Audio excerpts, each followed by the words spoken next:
Giuseppe Di Rosa, un congiuntivo di questa manifestazione che si è svolta in piazza Ravanusella, dove lei ha presentato il suo movimento. Ma abbiamo presentato un progetto per Agrigento, tutte insieme per un Agrigento normale, un progetto nel quale siamo partiti a parlare delle problematiche del bilancio agrigentino. È giusto che la città sappia qual è lo stato delle casse comunali, è giusto che se dobbiamo iniziare ad avere un confronto con le forze politiche che hanno amministrato negli ultimi 40 anni Agrigento, tutti debbano sapere lo stato delle casse comunali. Abbiamo mostrato le casse comunali, continueremo a farlo. Oggi abbiamo il primo incontro del tour dei quartieri. Noi andremo nei quartieri a spiegare alla gente la realtà delle casse comunali, la realtà di quello che noi vorremmo fare per Agrigento per risollevarla dallo stato di impasse in cui si trova.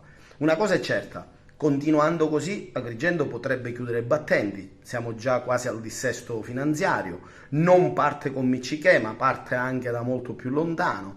Oggi abbiamo la soluzione, noi vogliamo mettere a disposizione i nostri progetti, tra i progetti qualcuno dice che noi stiamo raccontando balle, non è così, noi dimostreremo, e questo tour dei quartieri è proprio quello che vogliamo fare, dimostreremo come effettueremo le assunzioni, in che modo e quale beneficio porteranno le assunzioni al Comune di Agrigento. Non saranno assunzioni al Comune ma bensì in delle società di servizi, una delle società si occuperà solo dei servizi sociali, l'altra società si occuperà della gestione del patrimonio del Comune di Agrigento. Non è scritto da nessuna parte che il comune non debba gestire le sue proprietà, le sue attività, i propri impianti sportivi non li debba gestire il comune lasciando agli altri il benefit del guadagno.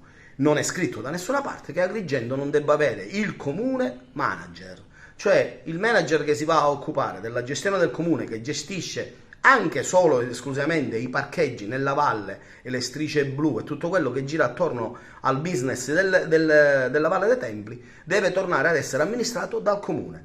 Noi dimostreremo così facendo che recupereremo 10 milioni di euro che saranno introiti per il comune, daremo 200 posti di lavoro e eviteremo e inviteremo la città a pagare le tasse.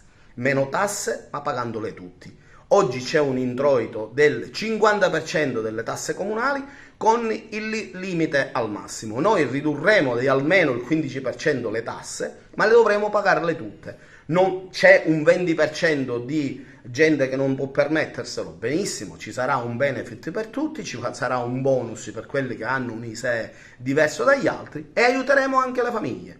Abbiamo già dimostrato sabato nel primo incontro che le ultime amministrazioni hanno distratto 10 milioni di euro che erano indirizzate ai servizi sociali.